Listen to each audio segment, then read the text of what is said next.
ৰখা এই মন্ত্ৰৰ হাত ধৰি আমাৰ যাত্ৰাৰ আন এক অধ্যায়। মায়ঙৰ মাটি, পানী আৰু বায়ুত বিয়পি থকা অনুভূত ৰহস্যময়তাত খুপি খুপি খোজ দি আমি পালোগৈ কেঁচাই খাইটি থান। বিভ্ৰান্ত নহ'ব, আমাৰ একাধিক শক্তিপীঠত হোৱাৰ দৰেই এই কেঁচাই খাইটি থানতো নৰবলি হৈছিল। এখন কেঁচা খাইটি থান আমাৰ ককা আইতাহঁতে কৈছিলে, সৌ তাহানিতে ইয়াত হেনো নৰবলি হৈছিলে। আমি শুনিছোঁ, আমি দেখা নাই। যিদিনাখন নৰবলি হ'ব সেইদিনাখন তেওঁ কোন ঠাইৰ পৰা কেনেকৈ মানুহ আহি ইয়াতে হাজিৰ হয়হি কোনেও ক'ব নোৱাৰে। আৰু সেই মানুহজন নিৰ্দিষ্ট সময়ত ইয়াত হাজিৰ হয়হি, সেই মানুহজনক ধূপ ধূনাই পূজা অৰ্চনা কৰি মাতি নি তেওঁ বলিবিধান দিছিলে। ইতিহাসে ঢুকি পোৱাৰ আগৰে পৰা আছিল মায়ঙৰ কেঁচাই খাইটি থানত নৰবলিৰ পৰম্পৰা। কাক বলি দিয়া হৈছিল? কাৰ সন্তুষ্টিৰ বাবে নৰবলিৰ অৰ্ঘ্য? পৰৱৰ্তী সময়ত যিহেতু গতিশীল সমাজ পৰিৱৰ্তন হ'ব লাগে, তাৰ কালক্ৰমত সেইবোৰ হেৰুৱাই এতিয়া নৰবলি প্ৰথাটো উঠাই ইয়াত কেৱল মাহ প্ৰসাদেৰে পূজা পাতল কৰা হয়। আৰু ইয়াত কলা ছাগলী, কলা পাৰ এনেকৈ এৰি দি বছৰকো এটা নিৰ্দিষ্ট দিনত পূজাটো অনুষ্ঠিত কৰা হয়। কোনে ভক্তিৰ চৰম পৰকাষ্ঠাৰে নৰ ৰক্তৰে ৰাঙলী কৰিছিল মায়ঙৰ বৰঘাট নিজৰাৰ পানী? কোনে ধৰি আনিছিল উৎসৰ্গাৰ বাবে নিখুঁত নিৰ্ঘুণী বলিৰূপী পাহোৱাল ডেকাক?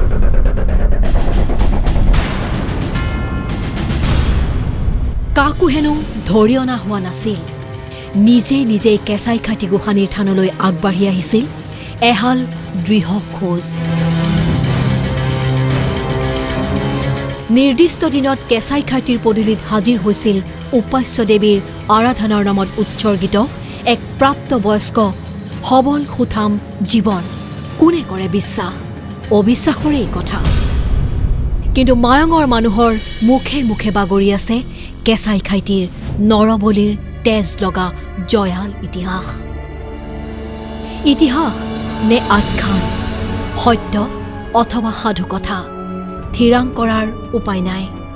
কিন্তু বৃহত্তৰ মায়ং অঞ্চলত উদ্ধাৰ হৈছে এনে কিছু নৰবলি কটা দাঁত, যাৰ আকৃতি, অৱয়ব সকলো নৰবলিত ব্যৱহাৰ হোৱা অস্ত্ৰৰ হুবহু। তাৰ মানে কি? সঁচাই কোনোবা কাল নিশা কেঁচাই খাইটিয়ে হাত বাউলি মাতিছিল নেকি নিৰ্ঘুণী ঘূণী কোনো নৱযুৱকক? নৰ ৰক্তৰ অৰ্ঘ্য বিচাৰি বাউলি হৈছিল নেকি তন্ত্ৰমন্ত্ৰ মায়াবিদ্যাৰ প্ৰাচীন ৰাজধানী মায়ঙৰ কেঁচাই খাইটি দেৱী? আজি শান্ত সমাহিত এই কেঁচাই খাইটি থানৰ চৌপাশ।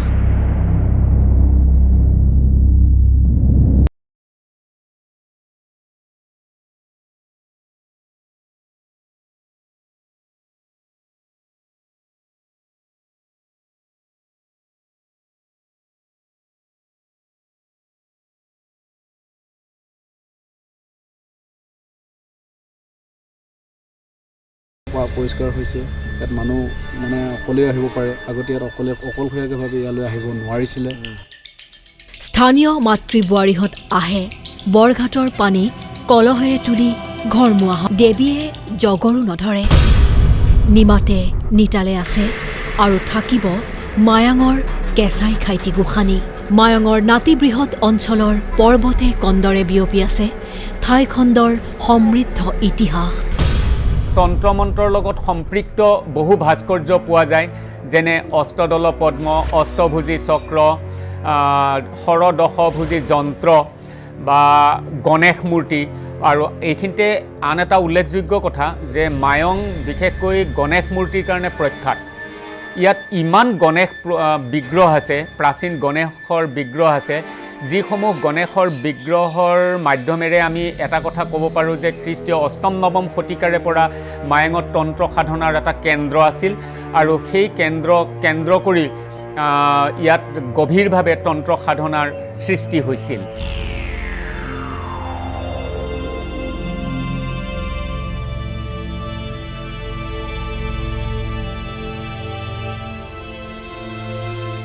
শিলৰ বক্ষত লিখা আছে ইতিহাস। কি লিখা আছে বুঢ়া মায়ঙৰ এই শিলাখণ্ডত নাজানে কোনেও। পাঠোদ্ধাৰ হোৱা নাই। সময় পাৰ হৈছে মানে এই শিলালিপিৰ পাঠোদ্ধাৰৰ সম্ভাৱনীয়তাও কমি আহিছে। আমি যদি মায়ঙৰ শিলালিপিৰ ভাস্কৰ্য বিচাৰ কৰিবলৈ যাওঁ, বুঢ়া মায়ঙত থকা আমি নিজেই উদ্ধাৰ কৰিছিলোঁ। কিন্তু এয়া এছিয়াৰ ভিতৰতে দীৰ্ঘতম শিলালিপি। পাঠ নুবুজিলেও বহুতৰ অনুমান কেৱল মায়ঙৰ ইতিহাস নহয়, বুঢ়া মায়ঙৰ এই শিলালিপি তান্ত্ৰিক লিপি। বুঢ়া মায়ং পাহাৰত আৰু এখন শিলালিপি উদ্ধাৰ কৰা হৈছে, যিখন তান্ত্ৰিক লিপি বুলি মানে চিহ্নিত কৰা হৈছে। গতিকে এইসমূহৰ পৰা আমি এটা কথা অনুমান কৰিব পাৰোঁ যে অষ্টম নৱম শতিকাৰে পৰা বিশেষকৈ হিন্দু তন্ত্ৰ আৰু বৌদ্ধ তন্ত্ৰৰ লোকসকলে ইয়াত তন্ত্ৰ সাধনাত নিমজ্জিত হৈছিল আৰু তেতিয়াৰে পৰা এই তন্ত্ৰ সাধনাৰ ধাৰাবাহিকতা আজিও মায়ঙত অব্যাহত আছে। বৌদ্ধ আৰু হিন্দু ধৰ্মৰ তান্ত্ৰিক সাধনাৰ কেন্দ্ৰবিন্দু মায়ঙৰ প্ৰাচীন শিলাখণ্ডটো পাঠোদ্ধাৰ কৰিব নোৱাৰা তন্ত্ৰ মন্ত্ৰ খোদিত কৰি গৈছিল সুপ্ৰাচীন কোনো তান্ত্ৰিক ভাস্কৰে। কিন্তু লিখিত ৰূপে নহয়, তন্ত্ৰ মন্ত্ৰৰ মৌখিক সাধনাইহে জীয়াই ৰাখিছে মায়ঙৰ তন্ত্ৰ মন্ত্ৰৰ পৰম্পৰা।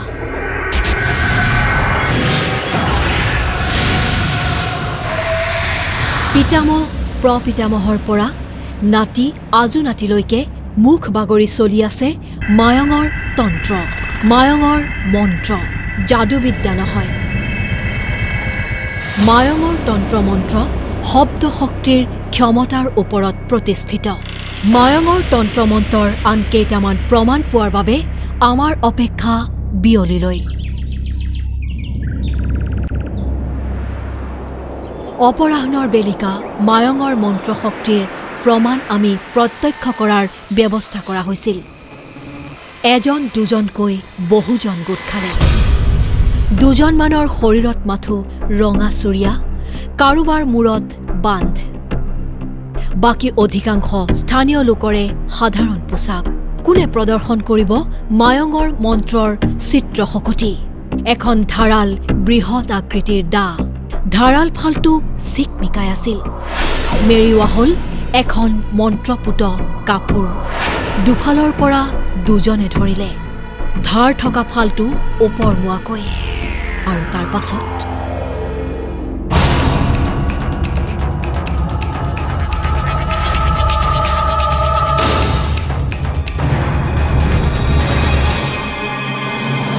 ইজনৰ পাছত সিজনকৈ ধাৰাল দাখনত ভৰি থৈ পাৰ হ'বলৈ ধৰিলে মানুহবোৰ। ধাৰটোত ভৰি দি কঁপি উঠিল কোনোবাজন, কিন্তু নাই, কোনো ক্ষতিখোন নাই। শৰীৰৰ সম্পূৰ্ণ ওজন এখন তীক্ষ্ণ দাৰ ওপৰত দি মানুহবোৰৰ কি অনায়াস প্ৰদৰ্শন। কেনেকৈ সম্ভৱ? এনে অসম্ভৱ। আমাৰ হাতত উত্তৰ নাছিল। গণপতি দেৱতা কি, হৰগৌৰী কি, বলো আপোন আপোন গুৰু মহাৰাজ কি, কামাখ্যা কি,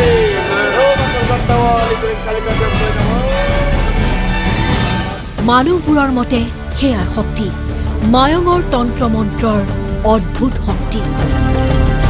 পিছ মুহূৰ্ততে আমাৰ বাবে আন এক চমৎকাৰ। তীক্ষ্ণ তৰোৱালৰ ওপৰত খোজকঢ়াৰ পাছত এডমমান ভঙা আইনা, ভগা বটল, আইনাৰ টুকুৰা। এয়া আকৌ কিহৰ খেলা? মাটিত পাৰি দিয়া হ'ল যেন এক আইনাৰ বিচনা। আইনাৰ ওপৰত উদং দেহাৰে শুই গ'ল ইজনৰ পাছত আনজন। নাই, কাৰো একো হোৱা নাই। আনকি ভঙা আইনাৰ টুকুৰাৰ ওপৰত শুই থকাজনৰ ওপৰত আকৌ উঠিল আন এজন।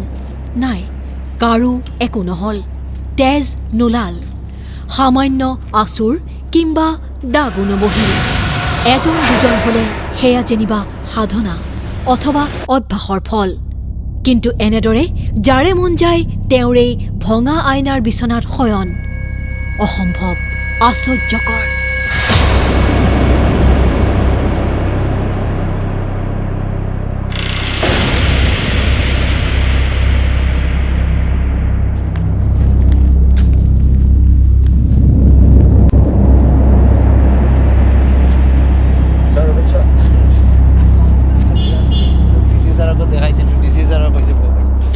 এতিয়া দেখুওৱা খেলকেইটা মন্ত্ৰ শক্তিৰ খেল হয় আৰু এইটো ভেলকিবাজিৰ খেল নহয়। কিছুমান খেল ভেলকিবাজিৰ থাকে, মানে হাতৰ কিছুমান কৌশল থাকে, আৰু এতিয়া যিটো আমাৰ দেখুওৱা হৈছে এইটো মন্ত্ৰ শক্তিৰ হয়। আৰু এইটো চৰক পূজাত কৰা হয়। চ'ত মাহৰ যিটো সংক্ৰান্তি চৰক পূজা কৰা হয়, যেনেকুৱা বৰশী লগাই গাঁতত মানুহ পুতি থোৱা হয়, জিভাত ফুল দি বিন্ধা হয় ত্ৰিশূলেৰে, দাৰ ওপৰত উঠোৱা হয়, এনেধৰণে বিভিন্ন মন্ত্ৰ শক্তিৰ কিছুমান খেল দেখুওৱা হয়। আৰু বাকী যিবিলাক কলা কাপোৰৰ ভিতৰত আৰবেৰৰ ভিতৰত কৰা হয় বা মঞ্চ সাজি পেলাই কৰা হয়, তাত বিভিন্ন কৌশল থাকে, বৈজ্ঞানিক কিছুমান কৌশল থাকে, নিজৰ হাতৰ কেপাচিটি থাকে, নজৰবন্দীও থাকে, তেনেধৰণৰ কিছুমান হয়।